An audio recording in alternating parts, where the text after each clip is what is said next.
Coming to you live from the Business RadioX studio, it's Franchise Marketing Radio. Elevate your franchise with Franchise Now. We tell your brand story on our radio podcast and boost it with powerful content marketing strategies. From blogs and videos to infographics and more, we enhance your brand's SEO and online visibility. Let Franchise Now help your franchise stand out in a crowded market. Visit us today and learn more to start your journey for greater visibility and success. And now, here's your host.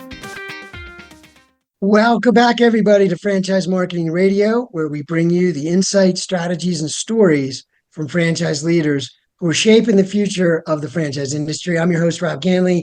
Today, we have a special guest joining us from BELFOR, a global leader in property restoration. I have with me today the SVP of Franchise Development at BELFOR Franchise Group. His name is Doug Smith. Doug, welcome to the show. Thanks, Rob. Appreciate you having me here today. Looking forward to it. Yeah. So I always love talking to platform brands because there's so much you could spend quite a bit of time. And you guys keep getting bigger and bigger. We talked about that earlier in terms of the brands under the umbrella. So BELFOR is one brand, and then we have an umbrella of brands. So I definitely want to help everybody understand that as we talk today. But before we do, let's talk about you. Like, how did you get into the franchise industry? And tell me a little bit of how you wound up here at BELFOR running the show. You know, probably like a lot of us in the franchise space, it was by accident. So, got out of school, spent about 13 years in the restaurant business. So, I always say, whether it's retail sales or the restaurant business, I kind of feel like everybody, when they get out of school, should go to work for one of those things because it teaches you an awful lot about yourself, about working with the public, how to think on your feet, So I spent about 13 years doing that. It was on the other side, more in the franchisee space, because I worked for several brands that were franchises back then. So from the food and beverage departments at Marriott's, but Perkins Family Restaurants, Chili's, Bobby Rubino's Place for Ribs. So worked for several concepts that were the Cheesecake Factory, were either franchises or chains. So got my experience and kind of learned a little bit of what it was like to belong to a franchise system. And then spent the middle part of my career in sales, kind of unrelated to that business, but kind of, earning my merit badge, my sales merit badge, if you will, in a couple of different industries. And then had an opportunity, to go to work for a franchise company, now to be a franchisor in the sales arena about 10 years ago. And we were a smaller franchisor with just two brands at the time. That was actually our ChemDry carpet and upholstery cleaning and our enhanced wood refinishing business. So went to work for them. And about 5 years ago, we were acquired by BELFOR and the BELFOR Franchise Group, who had about 3 brands of their own at the time. So once we merged, we were about 5 brands back in 2019. And as you mentioned, we continue to grow. So since 2019, in the last 5 years, we're up to 14 brands in our family now. So it's been a pretty aggressive growth strategy. Been exciting. There's no moss growing on any of us here at BELFOR Franchise Group. Every time we think we've got something figured out, we go buy another brand or two and start the process all over again. So we don't have time to take a breath a lot, but it's never boring. I will tell you that it's never ever boring. No, that's why I love talking about it, because there's lots of you have way too many, but we're going to have to talk more than once for sure. You have some amazing brands. They were amazing before you acquired them. And so let's talk a little bit about that. Like BELFOR has a name for sure, big name. But tell me about this concept of the platform brand. Like, so BELFOR sits above many brands. Tell me a little bit about that strategy. Tell the audience that might be considering investing in a brand or getting started working in a brand. What's the difference like between these solo brands and like a BELFOR that has many different complementary brands? Well, there's two. I'll go two different paths there, if you will, because you mentioned kind of going back. We're a BELFOR Franchise Group with the 14 different family of brands. We're owned by BELFOR Property Restoration, which you mentioned at the top of the call. So one of the things And I'll get into, why going with a brand that has, such a large suite of brands, why that can be advantageous. But even beyond that, I'll start with being owned by an operating company. So not necessarily being, a lot of equity groups own some of these larger franchisors. And there's nothing wrong with that. That has its strengths and weaknesses like anything else. What we like about being owned by BELFOR itself, it's a $2.5-3 billion company, global company with 14,000 employees. We've got 150 offices just here in the U.S. Each of those offices, while being part of our overall BELFOR corporate, not a franchise, they kind of operate, like a franchise. So each of those 150 offices domestically here kind of have their own general manager, and they run a lot like a franchise would run within a larger restoration system. So I think a lot of that was then applied to the BELFOR Franchise Group, the division of franchising within BELFOR. Take a lot of the learnings that we experienced with BELFOR corporate, and frankly, we've got pretty deep pockets. It's like I said, it's a $2.5-3 billion company. So when there's initiatives or when a hot opportunity or an exciting brand comes along that we feel like we can't live without, it's a pretty quick deal for us. So that's a big benefit of being owned by BELFOR proper. That being said, BELFOR Franchise Group and the brand of 14, when you come in, again, you may be coming in for one of our brands, and it might be a newer brand. And, in some cases, if it's a standalone brand by itself and it's kind of fledgling, there's probably you have to go in that, thinking I'm taking some risks here, right? A small business is always a risk, but if it's somebody with no franchises or 5 franchises and its founder is there with 3 or 4 people because it's still kind of in the development. While that's exciting to kind of have probably a larger seat at the table and experience that growth, from the ground up, it certainly comes with some risks and some limitations in some cases. We have some brands like that, but they're a brand within a much larger family, within a much larger company with a lot of resources. So you come into one of our brands that's newer. We might talk a little bit later. We have Junko Plus, which is our new junk hauling franchise. We just kicked it off. We have no franchises as of today. That sounds scary, but you know what? We've got 250 employees, in the BELFOR Franchise Group. We've got a huge marketing department, right? We've got a huge finance department, a huge compliance department, a huge franchise development department, the training, the onboarding. That's all in place already. And so even though that's a new, young brand, you get all those resources coming with that brand. If you were to go, buy a franchise from just a standalone small operator, you're probably going to have 4, 5, 6 employees. You're not going to have the power of 250 employees behind you, coming out of the gate day one. So that's, I think, a large part of the benefit, in belonging to such a large platform of brands. You just basically said, we can have our cake and eat it too. Absolutely. And if you saw the baseline, I often have my cake and eat it too. So, yeah. Well, now we were joking earlier before we got on air, and it is true that a lot of times in the past, before you would come across an opportunity like this, where you have multiple brands and deep pockets, where you can have both. You can have the brand that's established, has lots of franchisees, or the brand that's just getting going. But either way, you've got this backing and kind of a little bit of both. So, but tell me a little bit about that. So, BELFOR Restoration is a big part of it.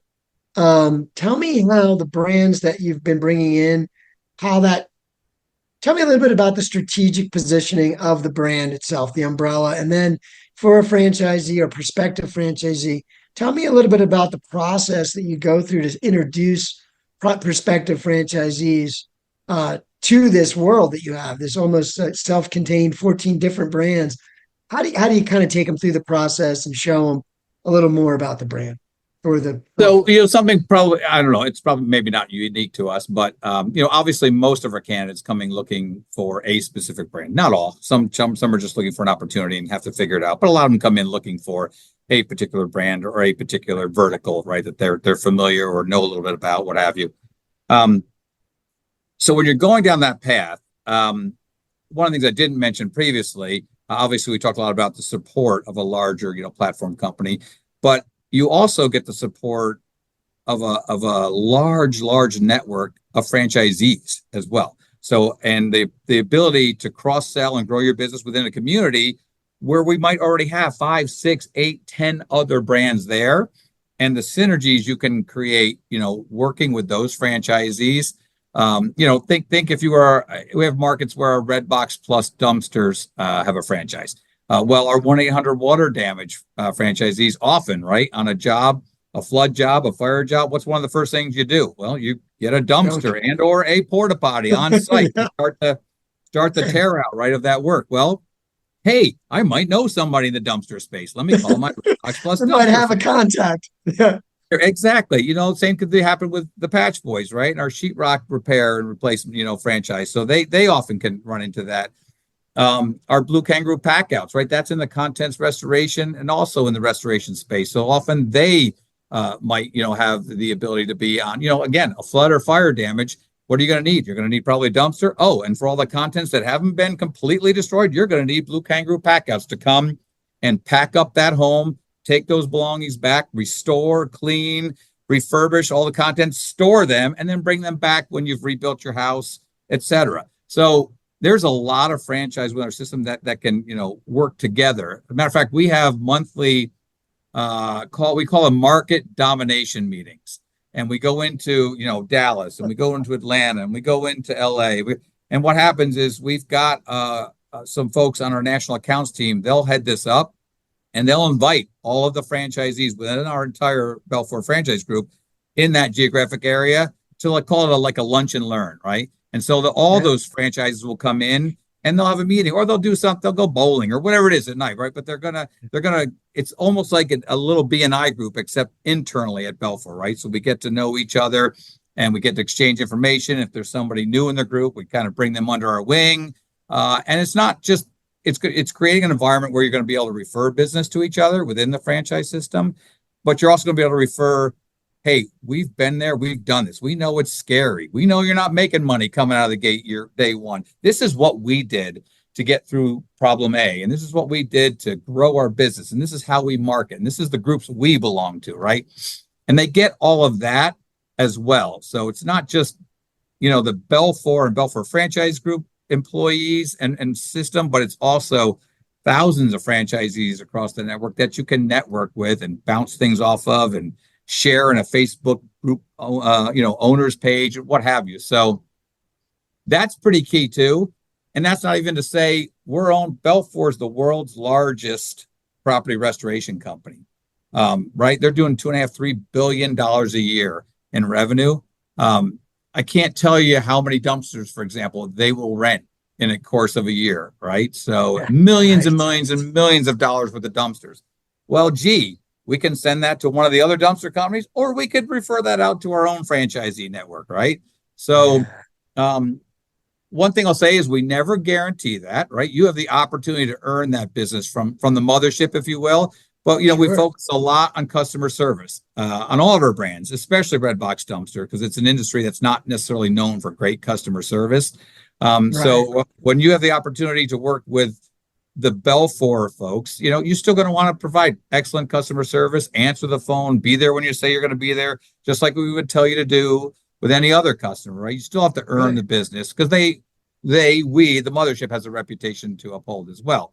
But it's there for the taking. If you take care of them, they're going to take care of you.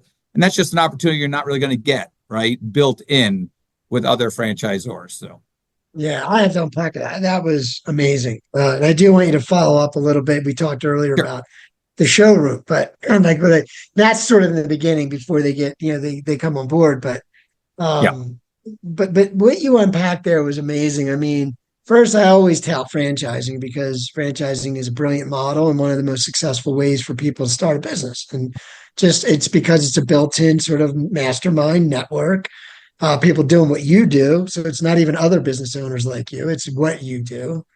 This takes it another level because now you have that, like who's doing what you're doing. So if you're in ChemDry doing, carpet work, you've got your ChemDry network, but you've also got the local network of all the other 13 other brands, which are all connected together, and you're networking together and supporting each other like a mastermind, not just, hey, let's refer business, but hey, we're on the same team. So there's that extra layer of, hey, can I spend a few minutes to talk to you about something, right? And that's Absolutely. there. You know what I mean? And like you can't buy that. You couldn't buy it. And if you could, it would be a high ticket. It would be a six-figure probably annual subscription to sit in, and you know what I mean? Exactly. So very cool stuff. And then you've got BELFOR being such a big brand and having deep pockets and being able to obviously bring in their own brands first. But I love that. Got to step up and earn it. Everybody's got a quality to uphold, like in anything, right? That Right. keeps the checks and balances. So tell me a little bit about that showroom. Like, so when people are thinking about starting a franchise and they come across your brand network, they get down the road a little bit. Tell me a little bit about that experience. So yeah, so up and obviously I think, most folks know the bones of the franchise process, right? As far as you walking them through it. And to your point, you get to a certain point, and that's when you want to kind of kick the tires on each other, right? We call them meet the team days. Others call them discovery days, what have you. So up until about a month ago, 3 weeks, a month ago, we had our headquarters in Ann Arbor, Michigan. It was both our sales and administrative facility, in addition to our training facility. On the same property, we had one of only about a dozen flood houses in the U.S. It's a freestanding 3-bedroom house. It's all working. TVs work, the kitchen's stocked, the dishwasher works. There's couches, chairs. It looks like a regular 3-bedroom home. The only difference being in every room you notice something a little bit different, and that's like an outdoor hose spigot you have in your house. And there's about 6 of them throughout the house. And why on earth would you have that? Well, right ahead of training for our restoration concepts, we turn those suckers on and put about 7 inches of water into that house. And then, and then training starts on the restoration and mitigation part of the water damage business. So that's what it was initially built for. That's impressive. That's on site. You get to kind of see that. And since we've acquired and built so many new brands, guess what? We also use that. We punch holes in the walls and we fix them for the patch boys. Our Blue Kangaroo packouts will come into that home, pack out the house when it's all wet, take it back, clean it all up, and bring it back in. So it's not only a flood house for our 1-800 water damage business, it's become a training facility for several other brands as well. That being said, it's a very impressive facility. It was getting a little crowded, hard to train that many brands in the same facility. So we recently opened another building within the same office park in Ann Arbor. It's 60 or 70,000 square feet. And part of that is a 35,000 square foot showroom. When you walk in, what you're going to see, it's a brand new showroom, epoxy floors, big screen TVs. And what you're going to see are 14 brands of vans, trucks, dumpsters, bins, whatever it is associated with that brand, it's all inside that showroom. So when you walk in there, you're going to see, brand new, wrapped, clean vans, what you get when you buy a franchise. You're going to see the initial equipment package, both in and around each van. You see a huge roll-off dumpster truck, Kenworth trucks sitting there. You see our cool bins trucks that haul our cool bin climate-controlled, mobile storage bins. That's all in the showroom. And it's really for 2 reasons. One, we want candidates to know what they're getting into, right? It's a big risk. In a lot of cases, you're spending your life savings, your 401k savings, or whatever it is. You're taking a big risk. We know that. And a lot of times it's hard to understand, well, when I write you that check, what exactly do I get?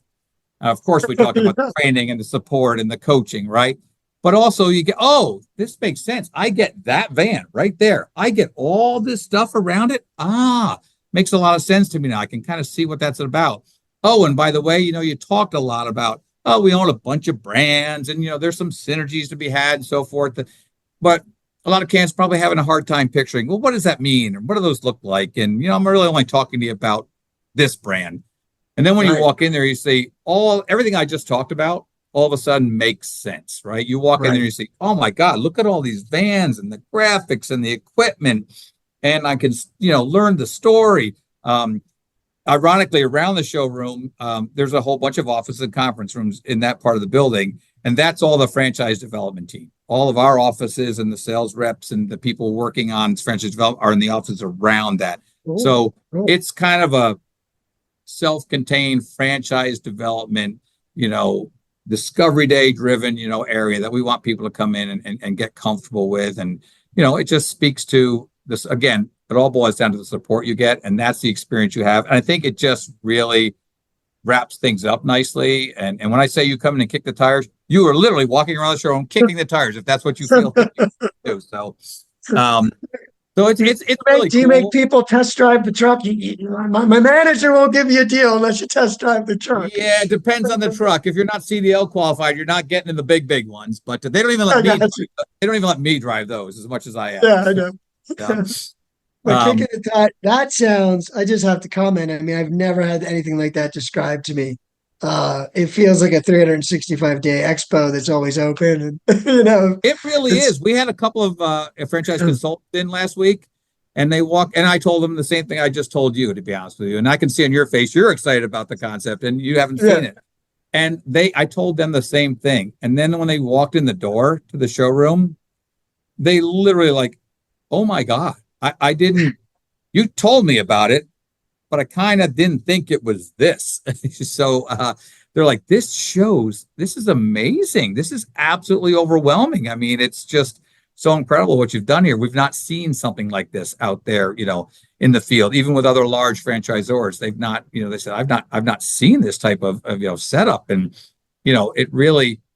it answers questions we don't even need to ask you now, because we can see what it is that we're talking about. So I don't know. As you can tell, we're very proud of it. It's brand new. It's 3 weeks old.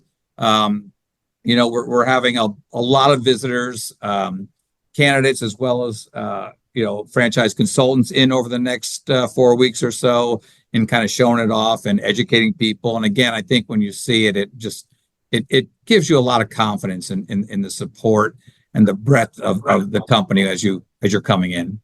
Yeah, I think it's sort of a no-brainer in a sense that, I mean, I kind of made a comment to you earlier about if you show up there, I don't know how you leave without a business, right? But at the end of the day, probably, like you said, there are factors, and it is a big decision. But for the most part, a picture's worth 1,000 words. So you've got a lot of power in communicating, even the synergy and connectivity between the brands too. Absolutely. Probably just becomes even more clear. And the way you broke it down earlier, I thought was good too. There's all these things that all of a sudden you need that make perfect sense, but they're specialty companies the pack out and of course cleaning rugs and moving, getting dumpsters and, just different things that you need when you do restoration. And I've worked with restoration companies in the past, couple brands, and I'm in the marketing, consulting, and technology, right? And working with them, and they were solos and they did restoration. And it was always about partnering with other entities that do those complementary things, right? So much easier if you're all on the same side, though.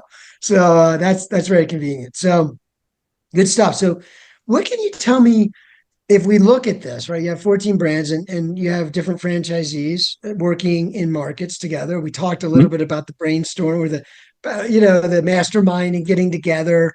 But in terms of operations and technology, is there a way or things you're thinking about or working on that kind of just make it really easy to work together? Or you're building in sort of integration with these various brands? You're thinking about that as you deliver technology into their business models?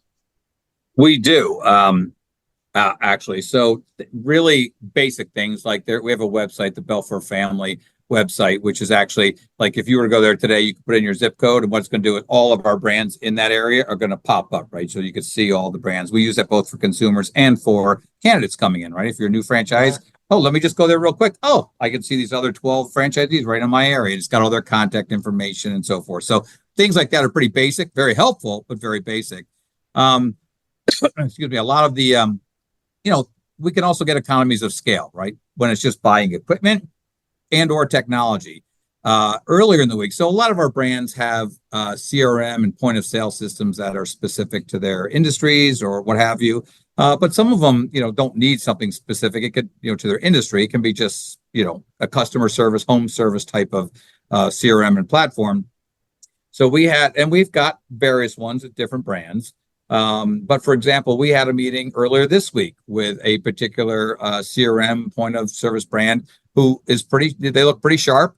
They only work with one of our brands today. So but they had some really interesting visions of what their system can do and how it can help franchising and so forth. So, they came in and they presented to all 14 brand presidents, the franchise development team, the coaches, anybody that would really have a vested interest in working day to day with the CRM and point of sale systems, as well as some key franchisees. And so it was a large group. They presented to about 50 of us, and it was to talk about all the what they do today, what's kind of on their roadmap, how they think it can work with each of our individual businesses. So they're looking to grow their business within our family of brands, and not just one, but they're trying to showcase both from pricing and economies of scale and what it can do for a brand. Or walking away from that, let's all talk about the things we like. Let's talk about the 3 things each brand maybe thinks they need that wasn't offered. Let's get back with them, see how much of they could potentially build out for us. And then potentially down the road, we have one CRM system for all the brands, and then you get, it's not so disparate, and you get some synergies and some economies, of doing that. I don't know if we'll do it, but that's just the type of thing that we look at on a regular basis, to see how we might help the system itself, the franchisees, and frankly, usually that helps us at the corporate level, right? And be able to track and report and so forth. So those are the things we're typing to look at. Yeah, well, and I say this all the time with technology. I've been saying it my whole life, really, my whole career. But it is sort of an operational plan and skill to innovate, right? I mean, sometimes you innovate through problems. Like I know COVID, right? We all Absolutely. became something. You guys, your industry really was just on fire because we were dependent on you in a lot of ways. Absolutely. But you had to innovate through that, and that's one way of innovating, which franchising is. I mean, there was no better place to be in that scenario than to be with a franchise brand, one side or the other. But beyond that, you've got technology. It's been moving very quickly in the last 20 some years with the internet, and then now you have AI, right? With all that going on, of course, other types of tech. So the idea of innovating is a process. It has to be, because you're just not going to take advantage of everything that you could. But that takes time. And it's risky if you're trying to implement it in your daily operations when you're trying to run a business, right? So that's what we're describing. Not only that they even just to have the meetings, try to get down to what should we do. It's then, rolling it out properly and at the right time, but really looking at what levers, like what matters to the business and to the customer and to the franchisee. Not so much let's keep up, right? It's more applying it to a business, something that will move a needle somewhere that matters. And that just takes time. If you're being too reactive and say, hey, we just need this, then you end up implementing things that can even work against you sometimes. So franchises really offer that. And I don't think they talk about it much. Because again, innovating is a process. You could hire people just to do that for you, right? Just to test things regularly. And I'm a big believer as a tech guy, you should be good at testing so you can learn about things quickly and then decide what will work. So yeah, very cool stuff. And I love the collaboration that you were describing there. Well, you mentioned, I'd be remiss if I didn't mention it because everybody mentions it. Right, AI, that's moving so fast. I'm probably like most people, I'm equally excited and scared of AI at the same time. But, we had lunch with a company yesterday, for example, and, it's a company that provides AI customer service. And I know a lot of people are implementing that. I know Salesforce, for example, had their big Dreamforce convention out in California this week, and they've got a new product, the agent, and they're really rolling out, AI as your customer service, tool, right, for their businesses. And so, I spent a lot of the last week or so listening to demos, right? And it's moving so quickly. It's getting very hard to determine whether I'm talking to a person or not. I think we joked about that a little bit earlier, but the samples, they showed us some customer service samples, like with an HVAC company, for example. And, I don't think the person on the other end of the call ever knew they were talking to AI. It was super intuitive. It booked appointments. It asked for follow-up questions. It was very responsive, very quickly, very accurate, scary so. And on some of the calls, I said, I really did have a hard time, listening. determining if that was AI or not. And they were all AI, but I was like, wow, that's pretty impressive. I'm not saying you can't stump it, but it's moving fast. And so we were looking at it. Do we use that somehow for franchise development? It certainly could has a potential, for some of our franchisees. Yeah. With a lot of franchise business, especially home service, it's not Right. it's not a restaurant. You're going to have a whole bunch of employees when you open your restaurant. With home services, you can have a few people, or in a lot of cases, it's owner operator to start, right? They might have one van and so forth. And you don't have a lot of resources. One of the things we used to struggle with, let's say it's Ken Bright Carpet Cleaning, owner operator. He's out there hustling, right? He's doing 3-4 houses a day, running a loud piece of equipment. His phone's ringing, buzzing. He may not be able to answer. You don't answer, somebody's moving on to the next carpet cleaning company, right? Yeah. So what if AI picks up after 3 rings and it does all that for you and talks all through, where and when and pricing and, I can call you back if I don't answer. And it does all that for you as opposed to going to voicemail, for example, right? And I don't know that it ever replaces a human, but in cases like that could be extraordinarily helpful and let you keep potential business that you might otherwise have lost. So it's got a lot of applications, and I think this industry, if people aren't starting to adopt it and play with it, I think they're going to be behind the curve for sure. Right. No doubt, no doubt. And that's great to hear. And that's sort of my wheelhouse a little bit, obviously wanting to be ahead of the game anyway, but I've been dealing with it for a little while, even before ChatGPT. But yeah, I would say what I like to reinforce is that I want to, for both of us, right? Like as we're talking to customers and people and working with the human race, what we do, I think AI is the power of human, right?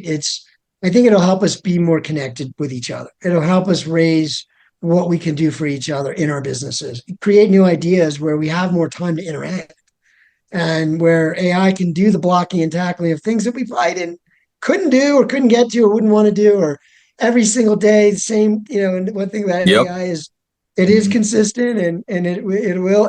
I do think we have to work with AI more and let people know. I don't like that wondering, like you were saying. I know what you mean. Like I actually had a company I was talking to, one of the AI companies, about 6 months ago, and I had to ask the guy, I said, "You're not an AI, right?" Like I wanted to make sure they weren't just using AI for everything. But it is that thing where I think we need to identify that and not be afraid of it. It's just it's the brand AI or the customer service AI over at BELFOR. It's important. It's part of your brand. So I think we all have to think that way and not be afraid of it and embrace it and make it better for us and our customers. And that's really the focus, right? But you're right. You're not going to be able to beat that eventually. They're going to be, I always joke, AI is always like, "Hey, can you help me do this?" It's always like, "Certainly," with an exclamation point, right? It's always ready to go, So yeah, I think the funny thing is, it doesn't take sick days. It doesn't call out. It's not hungover. Right. It doesn't get caught in traffic. It's always there. Right. Right. So let's just embrace the goodness of it, and we'll become better humans because of it. That's what I think. I hope that's where it goes. I know there's some risks there, but I hope that. I think we need to get over the stigma of, I think what people are, when they first think about it, if they're not as close to it as like you are, they think like IVR and press 1 for English, press 2 for customer service, and just getting caught in that endless, prompt thing that takes them 3 minutes, I think they feel like that's what it is. I don't think they understand. A lot of people don't understand how much more human it is, if you will, and how much more intuitive it is. And I think as people experience it, that will come around. But I get it's new, and I get why people are, a little hesitant there. Sure. Yeah. But once you get used to getting what you want real quick, it's like, I don't got to wait anymore. I think I'm good with that. So that's all good stuff. Yeah, I'm excited. I think there's definitely some quantum leaps ahead. It will be fast. It will be big changes, but people will adapt at their pace, and that's the difference. I think we have a bullpen of great capability just waiting for when we're ready to really just get it out there in the right way. So all good, and we'll make good use of it. But all right, so just looking at the business model, I want to make sure I just unpack it quickly. Sure. So like with restoration, just as a sort of maybe calling it that a sort of foundation, right? as well that they're not, they're doing business anyway, like your carpet cleaning. It's not just about restoration. Mhm. But tell me a little bit about like how you see the industry moving forward. What drives restoration? What drives home services? Obviously, you guys are bringing in these brands to make this a holistic solution, right? But tell me a little bit about that sort of in the numbers. Like how does that and where do you see this growing? And just for the people that are considering one of these brands, how does that look for the future?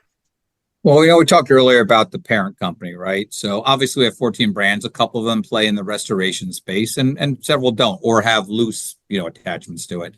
Yeah. One of the nice things is, businesses can be very cyclical. I think being owned and our base and parent company, being a restoration company, right? It's about, I hate that. It's an overused word, right? It's about as recession resistant or proof that you can get, right? I mean, so when you get to restoration space, right, it's not a want, it's a need, right? It's your house has water damage or flooding or fire or smoke, or you were in a hurricane or a tornado or a wildfire, or what have you, right? It's something that has to be restored. So Yeah.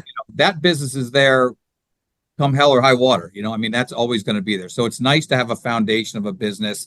Frankly, it sucks that we even have that business, right? I hate anybody to have to go through a traumatic, an emotional event like that, losing your home or a fire or what have you, right? I hate that. Yeah. What we pride ourselves is going in and doing our best at the customer's worst, right? I mean, they're down, they've lost things, they've lost photo albums, they've lost child's stuff, and whatever it is, right? They've lost everything in some cases, right? And they just don't know what to do. And we pride ourselves in coming and being that shoulder to lean on, and try to put as much of that back as we can. It's not just restoring their belongings, their home, their car, what have you. It's to the best of our ability restoring their lives, right? And that's what we really pride ourselves on. And when we look for companies to bring into the portfolio, we try to find companies that have a play there, right? So, and that they are, helping people, at the human level, right? It's not just trying to sell a service, right? We try to have things that are pretty necessary and things that help our customers. So at some point in time, you're going to need a dumpster and a porta potty, frankly. But Yeah, right. but I mean, you mentioned cleaning carpets. Everyone wants clean carpets, but there's a lot of events. When you look at our, our exchange of ideas between our franchisees on their owner Facebook pages and things like that, right? You see, oh my God, this family had a traumatic event and there's blood on their couch. How do I clean that? What do we do in that case? Their carpet. There's all kinds of things that are emotional, and it's not just every day. Hey, I got a spot. It can be a lot bigger than that. Somebody's fell and they put their knee and arm through the wall. Oh my God, are they okay? We'll come fix the damage, but are they okay? And we want to, patch over that. Everything has a little twist to trying to put their lives back together in some way, shape, or form.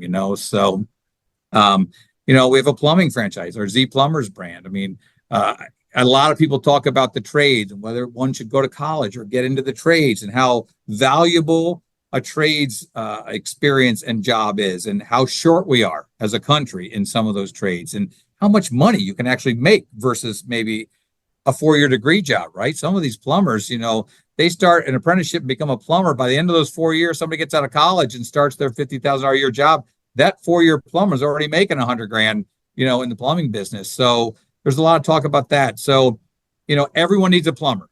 Everyone. You got water, you got a toilet, you need a plumber at some point in time, right? Another business that's always going to be, needed out there. During COVID and the pandemic, our Ducks brand, duct cleaning, indoor air quality. Holy, I mean, Right. talk about a silver lining in an event like that. What an awful event, but how much business did they grow in cleaning people's homes and making them feel more comfortable, more sanitary, during that crisis. So, it's a lot of brands like that can come in and help restore their world in some way, shape, That's or good form. stuff. And we love that. We absolutely love that. Culturally, that's what we're about. I think, you nailed me there. That's what I love, those ahas. That was an aha for me.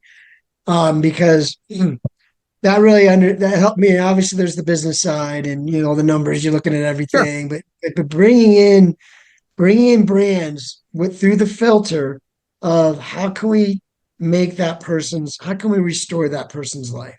How can we Absolutely. make that transition through that painful period as easy as we can? As many silver linings as we can add. That's pretty cool, man. And I can see that. Like you're all, so many things pop up, and if you're all sort of cohesive, you sort of have it, right? It's like we got this, we can bring it in, we got that. It's all about making it a little easier, just a little easier on the homeowner. So I like that. That's cool. Yeah, because that kind of gives it sort of the starting from that restoration scenario, which you don't like that to be the trigger, and it's not Hmm. always the trigger, but those brands all work together cohesively to restore your life. I don't know. Maybe that's a marketing tagline you get in there. We restore Yeah. lives. Yeah, PM. yeah, yeah. So good stuff. Well, before I let you go, one thing I like to kind of wrap up with is this is a lot to unpack. So I definitely hope that we can talk again. But if I am interested, if I'm thinking I want to start a business, and one of the awesome brands that you guys have is sort of calling me a little, what would be the advice you might give that person? How do they work through it? How do they know in their gut that it might be the right fit for them? We talk a lot about this during the candidates, onboarding process or going through the sales process. But and a little bit we just touched on. So when we're talking to candidates, and again, right, everybody wants to know, how much does it cost? How much money can it make? I mean, that's not Right. unique to us, right? That's every business out there. And that's part of the conversation, sure. But we try to show them, we talk a little bit about our new facility. We try to show them culturally what we're all about. At the same time, we're trying to figure out if they're a cultural fit, right? If it's always just about, well, how much money can I make? I know, but how much money can I make? That's usually a little bit of a red flag, frankly, because if you come in and you have a genuine concern for people and you want to help people, and you do that and you execute on that, the other questions, how much money can I make? How much am I going to do in revenue? That kind of takes care of itself, right? If you first just approach, what am I passionate about? When I say passionate, if you're coming, no one has to be passionate about cleaning a toilet or fixing a toilet. That's Right. not right. I'm talking about. I back up to what we just talked about, right? Restoring people's lives. You need to be passionate about helping people, being a part of your community. A big part of networking and growing your business should be networking and going to the Chamber of Commerce and the BNI groups and your church groups and whatever that is, going and talking at the school. Those should all be part of your business, not just because it's networking, but because you're trying to become part of that fabric of the community, right? And the more you do that, the more that's going to take care of your business. So we're looking for people. They don't have to come in with sales and marketing skills specifically, but they've got to be able to talk to people. We're in the home service space. You are in people's homes. You need to be able on the phone, in person. You need to be able to go in, start a conversation, relate to that person, be empathetic, understand what they're going through, and then, adapt to that and figure out how you can help them. The business part will take care of itself. But if you can't do that on the front end, home service or business may not be for you. But we want to try to figure that out. At the same time, you're trying to figure out, if I'm that person, how do they support me, on a day-to-day basis? So that's kind of the exchange of information we're trying to garner. And like I mentioned earlier, they may come in for one brand because they saw and got excited about it, and they may leave with another one. I mean, we've got a lot in there, and maybe they see something that says, wow, tell me about that a little bit. I didn't realize you guys did that too. So tell me about what that brand looks like. So I can't say that my friend dev guy on the first brand might be as excited about that, but Exactly. we want to make sure that at the end of the day, whatever they see, whatever they're excited about, whatever they see being passionate about, that's the best fit for them. And that's the direction they go in. Because again, taking care of business, the business takes care of you. So that's just the way we look at candidates and the way people should look at themselves, as they get into this process. I think, buying a franchise, starting any small business, I can't think of anything that teaches you as much about yourself other than maybe getting married. I don't know what else teaches you as much about yourself as going through that process, So, obviously you come in, you're going to talk to other franchisees, you're going to talk to everybody in our corporate, and you're going to talk to yourself, frankly. Yeah. And, Right, that's a big part of it. That's a big part of it. Yeah, well, the cool thing, I think I said earlier, like the cake and eat it too. I feel like, you can come in. It's not like you can't own other brands someday. They're all synergistic. You can build your own little personal empire. And we didn't You even don't talk really, about, franchisees that have multiple brands with us. We have right. several That's what I'm saying. franchisees that You could just have a plan, right? You don't have to necessarily pick, one of the 14 to start somewhere, right? And then we have build from several there. 1-800 water damage franchisees that also became Blue Kangaroo Packouts franchisees. They are so right. So you go in, you get the first call, you're on site cleaning up a flood, a fire, etc. Well, guess what? I need all this stuff out of here so I can rip up the carpets and tear down the walls and what have you. How do we get all this stuff out of here? Oh, I call a dumpster guy. Oh, wait, I'm going to call a contents company. Oh, I'm going to buy a contents company because now I'm going to be my own referral source, right? That's right, man.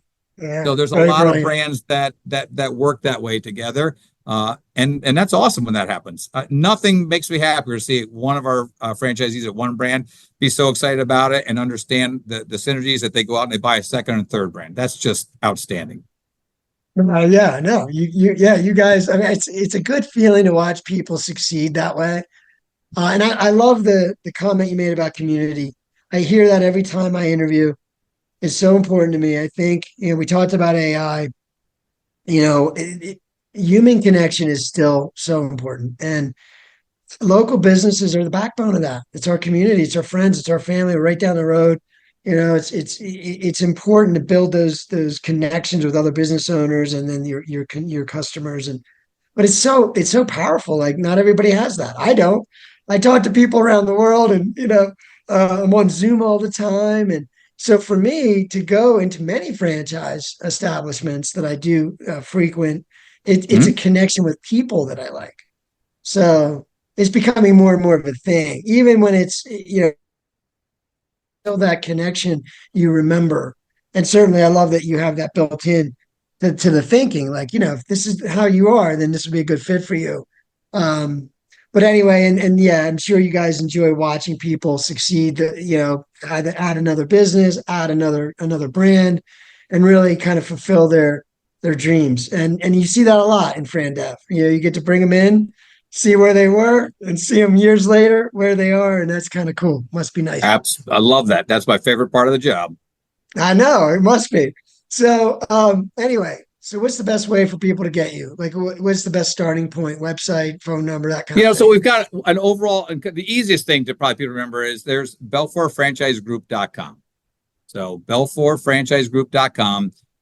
Every one of our brands has its own independent, franchise development site where you can really dig deep into all the brands and you can reach out to us and contact us. But if the easiest thing to remember is to go to BELFORFranchiseGroup.com, and then all of our brands are right there on one page, and you can just click on whatever kind of interests you, and that'll get you over to the number to call, the person to reach out to, let you play through we're a big believer in self-education too. I think the times where it used to be people would hide a lot, frankly, and just if you want to know more, call the 800 number, or what have you. Right. I think in most areas, not just franchising, but when you Google things, right, most of us, whether it's a restaurant or reading reviews or going to Zillow for homes, whatever it is, we all like to do a little homework on our own. I think it helps us feel more educated about whatever it is we're looking into. So we try to provide as much information on our sites as we can. And then, you get to kind of go through, and it helps, you might formulate 10, 20 questions out of that, right? And you go into that first call kind of already knowing, what things interest you, what things, raised eyebrows, raised questions, So we put as much information out there as we can, and you can use as much or as little as you want. If you're more comfortable just seeing the number, picking up the phone and calling us, that's great too. Like you said, the human connection, happy to talk to you all day long. But if you go to the site, you'll see all the information you could possibly want, and we'll be happy to reach out to you and contact you. Yeah. And I would suggest too, like it's buying and selling. It's you give a lot of information. And, the candidate should really go prepared, right? I mean, I know you're welcome to take the inbound calls, but I feel that, this is serious stuff. These are incredible brands. It's not like they'll take anyone. But they, you want to do your homework. So it's good to do that ahead of time. Saves everybody time. But I just would say that to the listeners as well. But yeah, it's a little of both. And you guys are top notch. So it's not like you don't want to maintain that. So No, not at all. Yeah, we certainly do. for one more location, I think you have enough demand, probably, right? Well, anyway, that's really, really great. It was tremendous having you here. I want to have you back for sure. So we'll plan that out. But thank you so much for spending some time today. No, I really appreciate the invitation. Obviously, anytime we get to talk about franchising, talk about our brands, we certainly want to embrace that opportunity. And like you said, there's so much more we could talk about, especially having so many brands that would love to come back and dig deeper someday. Absolutely. Absolutely. We're going to talk about other franchisees. We're going to talk about AI. We're going to have all kinds of cool stuff to be talking about, 14 brands worth. So anyway, it was great to have you, Doug. And again, we'll talk soon. All right, Rob, really appreciate it. Thank you.